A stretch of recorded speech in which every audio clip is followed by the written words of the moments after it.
Nüüd me hakkame ühte põnevat mängu mängima.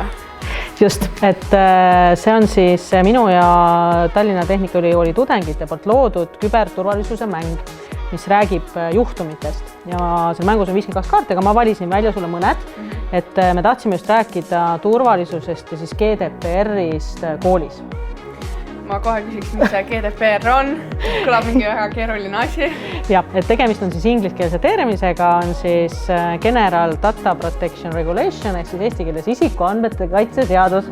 Nii, aga miks me seda seadustuse vaja on selles, et meil isikuandmed siis ei liiguks kohtadesse ja ei kogutaks teenusepakkujate poolt, kes seda omama ei pea.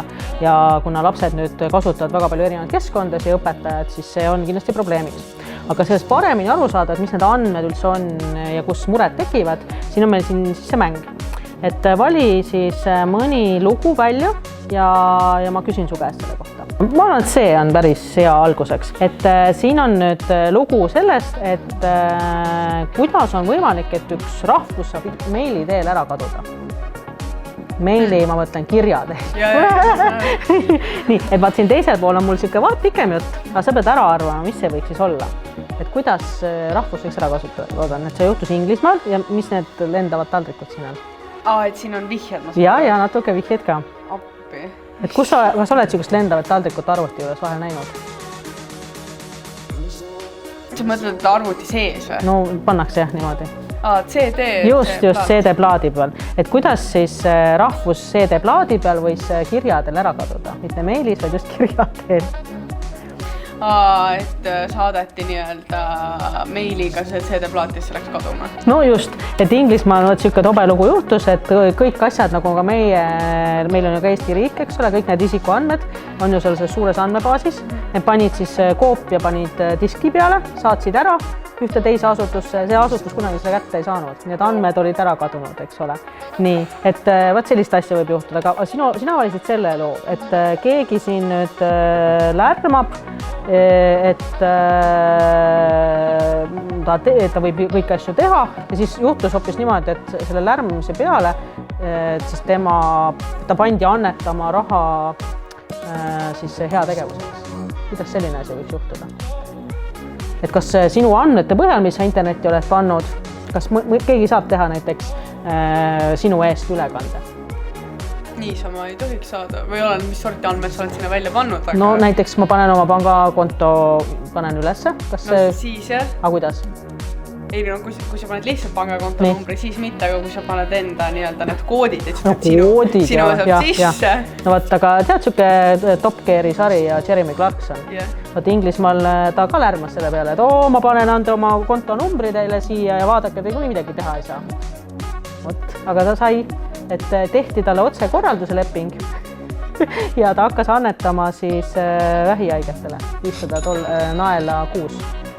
Näidati talle, et sa ei või panna oma pangakonto infot ülesse, sest et sinu nime ja sinu pangakontoga kokku mõeldes me saame ikkagi mingi sigaduse ära korraldada.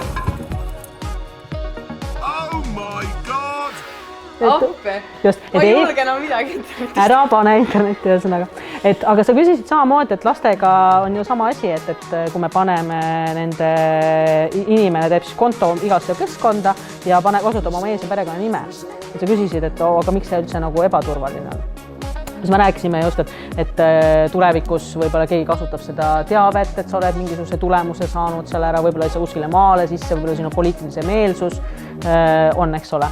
Et nüüd see sama GDPR räägibki täpselt sellest samast asjast, et kui inimene ise teeb endale igale poole konto, Facebook igale poole, siis sellega ei ole üldse muret. Aga kui tuleb mingi ametiasutus ja ütleb, et aga sina pead oma nimega mõnda kohtasse tegema, siis sinul tekib selline digijälg sellest ja see on sinu digimina ja sa ei saa selle ise kontrollida, sest näiteks õpetaja võib öelda, et aga kirjuta meile, et Hitler on hea ja kirjuta selle kohta essee. Et sul on õpiülesanne. Siis ta ütleb sulle, et ta paneb blogisse ka üles. Et kui sa koolis oleks paberi kirjutanud, ei oleks sulle nii hull olnud, et sa võtad teise rolli ja mõtled, kuidas tema mõtles. Aga nüüd, kui see on blogis üleval ja ei ole kirjutatud juurde kommentaar, et miks sa selle töö tegid, siis see läheb juba jamaks, eks ole.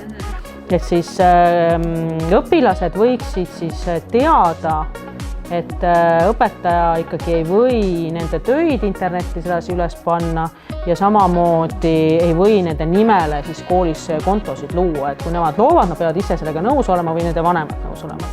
Aga kuidas on nende kodutöödega, et kui sa pead meili teel esitama, siis kas õpetaja peab pärast töö hindamist selle meili ära kustutama? Nii, et tööd esitama pead, eks ole, sest et sa pead näitama, et mis sa oskad.